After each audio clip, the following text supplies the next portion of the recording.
Good morning, She Sings Out Loud Sisterhood.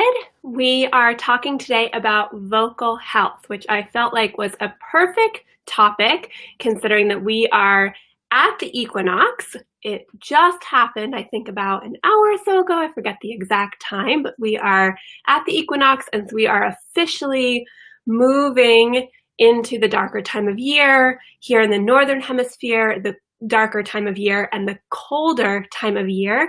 And the seasonal change can be really, really challenging on our vocal health, as well as with all of the fires in the West. So shout out to anyone who's in the West. We're really thinking about all of you and hope you are safe and dealing with things as you need to. And just sending you a lot of love. And for those in the West and also even, a little farther east, we are experiencing the change in the air quality with all of the smoke. So it's been a challenging time for vocal health. And I also been talking to a lot of students and a lot of friends, and it seems that a lot of people are having worse allergies than usual as well. So a lot is up with this part of our body, our lungs and our throat. So I wanted to just give you some little tips and tools to work with whatever situation you're in, whatever you're dealing with your vocal health, as well as kind of to support you in your long-term vocal health wellness in the colder months.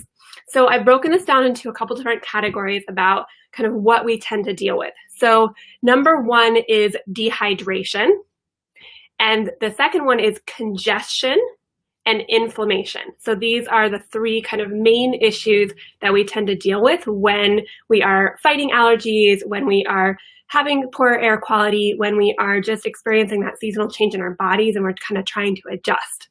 So dehydration. So as we start to turn on our heat, you may notice that there is just a lot more dryness in the air. And of course, it depends where you live. This is from me coming from a more humid climate in Vermont, and I'm really noticing the difference as I start to turn my heat on of how dry things are. For those of you in a drier climate, still as it gets cold and you turn your heat on, it's gonna feel even a little more taxing in terms of the dryness on your whole body. My hands have been really dry recently, and definitely on your throat and on your voice. So when we're talking about hydration with the voice, the number one thing we need to keep in mind is that the vocal cords are actually the very last thing to get hydrated in the body. So when you actually experience being thirsty or feeling kind of dehydrated, it actually takes a full 2 weeks to fully replenish the hydration in your vocal cords. So it's really important to do your best to stay hydrated even when you don't feel dehydrated, so that your vocal cords are really getting the max amount of humidity. Speaking of which, let me take a sip of water. So in order to kind of work with that, it's really challenging as we start to experience dryness to keep that humidity up, right? It's really challenging. So to work with that, the number one thing that I recommend is that you use a humidifier at night. Okay, it's really important to just be breathing more steam and more humidity as much as we can.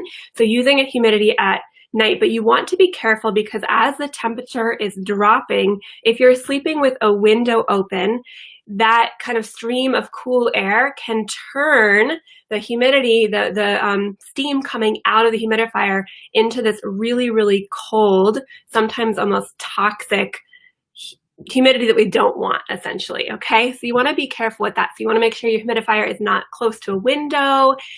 Sometimes if you're really feeling that you're getting kind of waking up with like congestion and cold in your lungs, it could be that this is the issue if you're sleeping with humidifier. So you might want to try a humidifier that actually puts out warm steam. You can play around with this and really just trust your own body's instincts.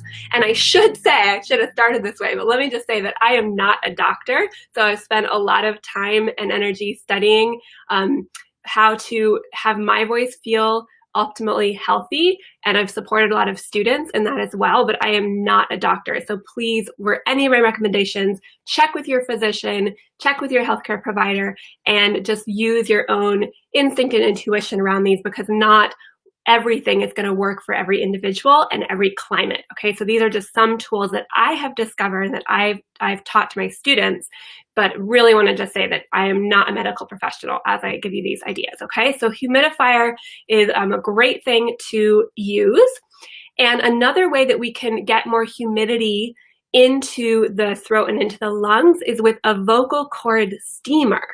Okay, so you can find one of these on Amazon. They range between about, I think, $20 to $50.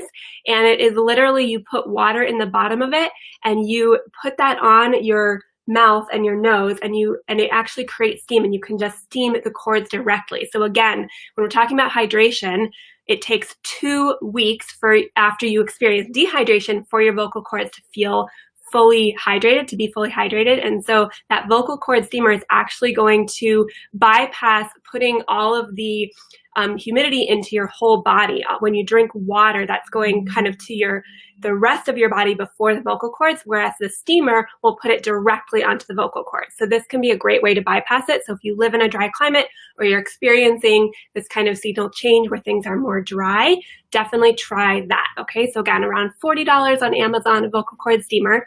And if you don't want to buy a steamer, you can do this kind of at-home care. Hi, Andy, welcome.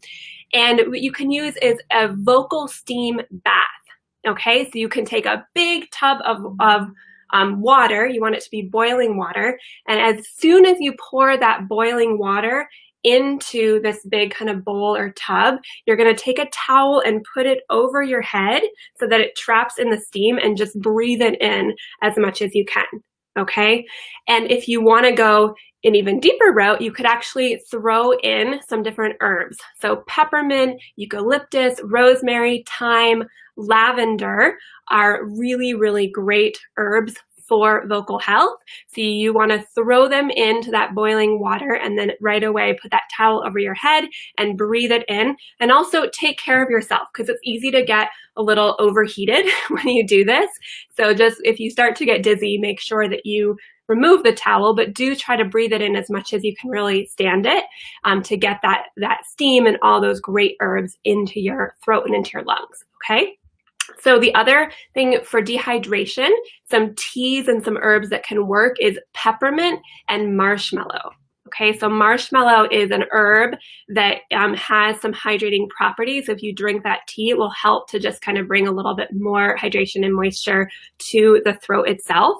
And what I will say, I am someone who loves nettle tea. I don't know if you're with me, but oops, it paused. So nettle tea, nettles are very drying on the throat. So if that is something that you like to drink, you should throw in some marshmallow to help even that out. Okay. Honey can be really great to just kind of soothe the throat and create a feeling of hydration. It doesn't really hydrate, but it can definitely soothe. And they're connected, right? When we're dehydrated, we can feel some inflammation, which I'll get to, okay? And then peppermint oil is the other one. So again, when you're talking about essential oils, they're really not necessarily meant to be taken internally. So you want to be really careful with this. And I would suggest that you check with a licensed aromatherapist and someone who works with essential oils, a naturopath, or your medical provider before you try this. But to take just a drop of peppermint oil on your tongue or in water, just one drop. You really don't want to overdo it. That can, again, bring some moisture and a sense of really soothing the throat. Okay, so that is everything I would recommend for dehydration. And then, of course, drink plenty of water. Just drink plenty of water. And if you are drinking a lot of water and you don't feel like you're getting hydrated, maybe try putting some mineral drops, because you want to be careful that you don't flush the salts out of your body, which can then lead to other problems. Okay, so put some mineral drops in there, but really try to drink plenty of water and plenty of tea as well. The one thing to know about tea, though, is it does not replace drinking water, because our body recognizes it as food. Okay, so even if you're drinking tons of tea, you still need to drink water. If you want to warm your water up because you're not wanting to drink as much because it feels cold, you could warm your water up a little bit, or throw in some lemon as well. Drink like a warm lemon water drink. Okay, on to congestion. So for congestion, another great thing to do is the vocal steam bath. So all of the herbs I mentioned, I'll mention them again: peppermint, eucalyptus, rosemary, thyme, and lavender. And you could throw in sage as well, can be a nice one. So those are really great for congestion. and you want to just do that vocal steam bath. So even if you get a vocal steamer and that's your thing for just general hydration of the vocal cords, if you are experiencing some congestion, especially anything that's kind of deeper in the lungs, using those herbs and breathing that in, it's just going to really clear things out in your lungs as well. Okay, so if you're experimenting that challenging breathing because of congestion, that can be a great thing to clear things out. Another thing is a neti pot.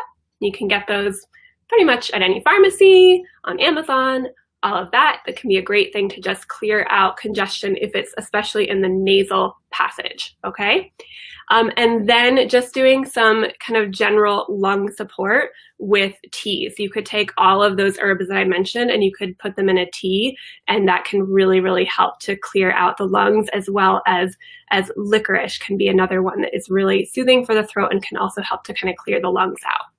So another thing with congestion, when you're actually singing, what can kind of happen with the throat is that the quality of singing, it actually can help to open up the congestion. So often we're sort of avoiding singing because we feel that congestion. We feel like, oh, I can't sing. But if you can kind of put your vocal cords in a really relaxed place, we call this vocal fry or slack. Sounds like that. And if you do that right into the congestion, if the congestion is right in the throat, it can often help to loosen things up. If it's in the nose or it's deeper in the lungs, then using that other herbal support is really important. But you can kind of try to sort of lean in very gently to the congestion and see if the vibration of your singing can actually help it to open up, okay? Another thing you can think about is singing above where the congestion is. So these are two different things. You can kind of sound into the congestion to loosen it up. And then when you're doing more kind of, that's kind of a little exercise, but I wouldn't necessarily call it your best kind of, I'm going to go sing now. It's just a tool to kind of open things up. But then when you're really singing, you can think about trying to sing above where that congestion is. And there is some techniques to do this. And for the sake of time and not wanting to give you too much to work with, not wanting to overwhelm you, I won't go into it. But you can just think about, what does that mean to try to sing above where that congestion is? If you're singing right into it, your voice is going to get very stuck. But if you can try to sing above it, I don't know if you can hear in my voice, I just kind of raised everything up in my speaking voice. This is singing down lower. I did drop my pitch, but I don't need to. I can kind of just talk lower here. I can kind of raise everything. This has to do with actually raising our larynx above that place where the congestion is. Okay, so that's it about congestion. Inflammation. So inflammation, again, you can use peppermint, which is really great to soothe the inflammation and just create a feeling of more ease and a less kind of tightness in the throat. And yet over kind of the long term, it may not actually clear the inflammation, okay? It will soothe it, but if you really want to kind of work on that inflammation, turmeric ginger tea can be really, really powerful. So anything that creates heat, like ginger or cayenne pepper, things like that, will actually help to kind of open up the throat and work with inflammation, as well as really help with congestion. So you want to kind of try to sweat it out of your throat, sweat out kind of the inflammation and whatever else is going on with this tea. So I like to just use some fresh ginger and either fresh turmeric or dried turmeric and throw it into a pot and just boil that for a while. Put in some honey. You could add ginger, whatever is good for your personal palate.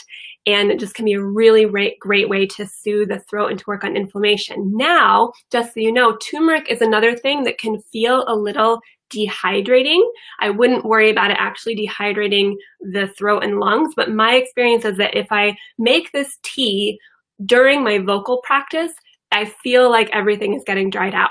If I make this tea and I drink it like an hour or two before, and then maybe I follow it up with a peppermint tea, something that creates a little more moisture, then I feel really good. So I just wanted to say that, because if you might feel, if you're drinking that tea and you're singing, that you might think, oh, it's not really doing what it's supposed to. It is, but it's kind of working on a deeper level. So you can use the peppermint to create that kind of feeling of more kind of ease and hydration while you're singing. That said, just so you know, anything that has heat is going to make things swell just a little bit, not in a bad way, but that's just what happens, right? When we're kind of hot, things kind of open up.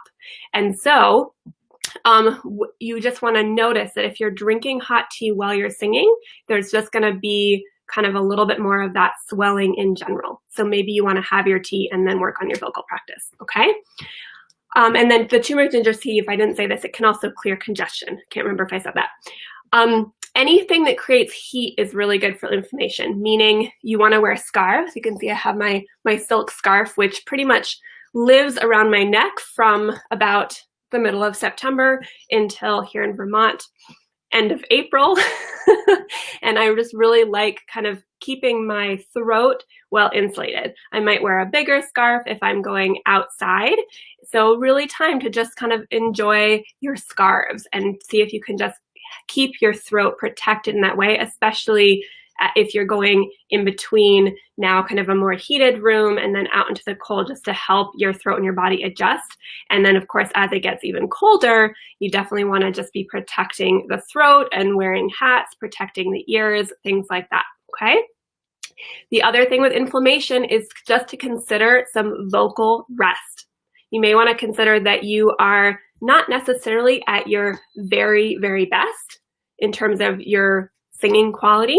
So it may be appropriate to just take a day off, drink these teas, do the support, do the steam baths, and maybe just rest your voice and then come back to singing. So that's definitely an option. And I think it's one that we don't always remember. We kind of think, oh, I just have to push through this, right? So vocal rest is definitely an option.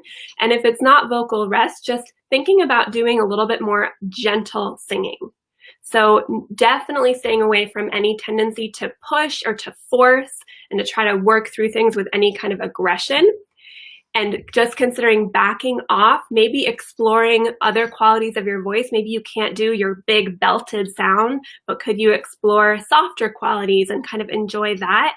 And really just use your intuition to navigate through your voice with this sort of little bit of a backed off experience and just inviting things to open. So if we go in with aggression, we're going to hurt our voice and things are going to shut down even more. But if we can just go in with this attitude of being gentle and really just exploring and inviting things to open, we may find that there actually is an opening.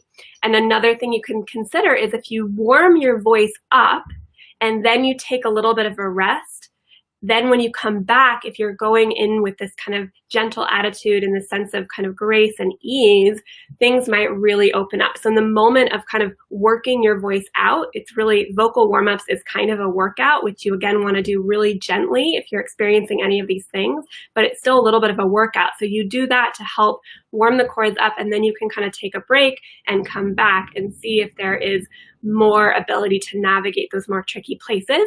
And just know that it's going to take a lot more mental concentration to navigate the tricky places. So you may not just feel as free and unleashed as you usually do. You may have to just be a little more careful about how you go about certain sounds. Now, I teach a lot of this method, and I can't go into all of it now, but just for you to use your intuition to see if you can sense and feel over those places. And also to consider, how can I really open my throat? So I do teach a technique that is about opening your throat, as well as how to kind of get above that congestion. And I do this in the Unleash Your Voice course. And you can go to shesingsoutloud.com/programs and check out that course if you're interested in exploring more of this. And I also am offering, for the first time outside of one of the bigger programs, a 20-minute vocal warm-up to help you in kind of being gentle with your voice and kind of knowing what to do, working with your breath, working with your lungs, working with your body awareness, and working with how to go in gently and take care of your voice and get it to a place where you can do your bigger singing. So if you're interested in that, it's just $7. And you can head on over to shesingsoutloud.com/programs, and it will be up on that page. Okay, that's everything I have for you today. Thank you so much for tuning in. If you want to get these video replays as well as other information directly to your inbox, you can sign up for the She Sings Out Loud newsletter, and you can do that right on our website, shesingsoutloud.com. It's so great to be here with you. If you're not yet part of our She Sings Out Loud Sisterhood Facebook group, we would love to have you. It's a really beautiful community of women where we support one another, and we'd love to have you join us at facebook.com/shesingsoutloudcommunity. And, oh, I'm sorry, that's not the right link. You can just search it, She Sings Out Loud Sisterhood, and it should come up on Facebook. So much love to all of you. Have a healthy, beautiful week, taking care of your voice, wishing you all well no matter where you are in the world, and just hope that you can take great care of yourself and enjoy your creativity as much as possible, because the world needs your voice more than ever. Much love.